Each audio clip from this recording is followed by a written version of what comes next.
অনেক মানুষের লাশ ভেসে যাচ্ছে, মা কোথায় ছেলে কোথায় কেউ কিন্তু কারো খবর জানে না।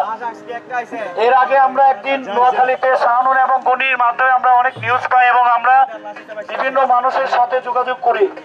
এখানে যারা আছেন আপনার 5 টাকা 10 টাকা দিলে আপনার এই টাকা একটা মানুষের একদিনের খাবার হতে পারে। আমরা হবিগঞ্জ থেকে আমরা 10-15 জন আসছি সোনারঘাটে, এরপরে আমরা শায়েস্তাগঞ্জ যাব এবং হবিগঞ্জ জেলাতে যাব। আপনাদের কাছে অনুরোধ, বিশেষ করে আমি দেখলাম যে টমটম এবং রিক্সাওয়ালা ভাইরা অনেক আন্তরিক দিচ্ছে টাকা। আমি অনুরোধ করব যারা একটু বিত্তশালী আছেন প্লিজ আমাদের সহযোগিতা করুন এবং ফেনী নোয়াখালী মানুষের পাশে দাঁড়ান।